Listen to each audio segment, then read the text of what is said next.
and he's like, submitted for the approval of the Midnight Society. I call this story The Return of the Ghastly Grinner. And I literally, that's the moment of the show where I was like, ah! They're gonna bring him back!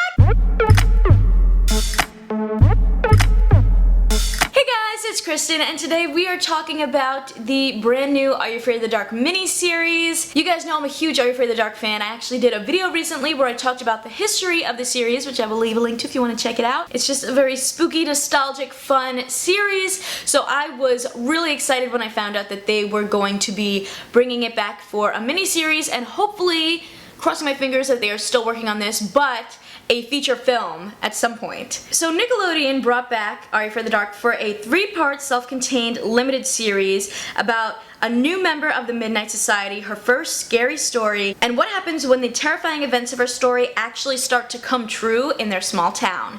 Consider subscribing if you like my videos, and drop down in the comments and let me know your thoughts on this new Are You Afraid of the Dark limited series. So right off the bat, one of the things that I really enjoyed about this show is that they gave us something new while also trying to definitely connect us back to the original series. So like the opening credits, you know, we had some new things with the carnival, but also, you know, the music was very similar to the opening credits of the original Are You Afraid of the Dark. They had the creepy boat and the swings and the door. They just kind of did things in a more like, you know, newer take, but I love that they still had those references. Visually, there was a lot of really cool editing in this show. They kind of flashed between creepy things and regular everyday things and Rachel's nightmares and, you know, waking up and being like, whoa, whoa, whoa, what's happening? I enjoyed the way that they kind of paced out the story, that, you know, we got to hear the story that Rachel told and see how it connected to her nightmares and also to the real life situation that they're going through. One of the things that I do think is really fun about this limited series is that there is this recurring kind of messaging of like, it's all part of the show, it's all part of the show. And I think it feels a little bit meta in a way because you know that you're watching a TV show,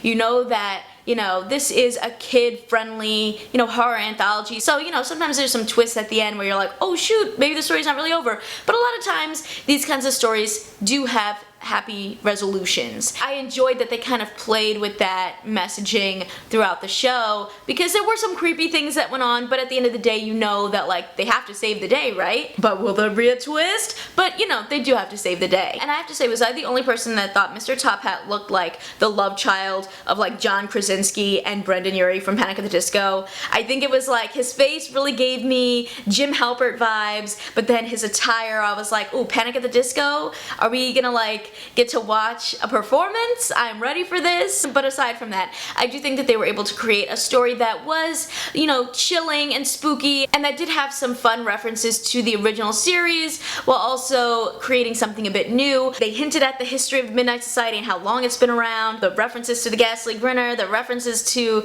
you know, the opening credits, the way that they told stories. It felt really fun to see them kind of reach out to Rachel and, you know, have her do all these tests to become part of the Midnight Society. You know, it gave it a little bit more of, I guess, a history that we hadn't seen. I do wish that they had spent a little bit more time on introducing us to each member of the Midnight Society, because there were times where I just felt like we really only knew, I would say, Rachel and Gavin and Graham maybe. But I have to say, Louise was a character that I was like, I don't think we got enough information about her. I don't know if she was really as involved as she could have been. And my favorite part, I think, which just shows how much I loved the original series, was at the very end when it's Gavin's turn to tell his story and he's like, submitted for the approval of the Midnight Society. I call this story The Return of the Ghastly Grinner. And I literally, that's the moment of the show where I was like, ah! They're gonna bring him back? Are we going to be like, forget about a limited series, let's bring back Are You Afraid of the Dark for, you know, full seasons? Because if they did, I would love to see an episode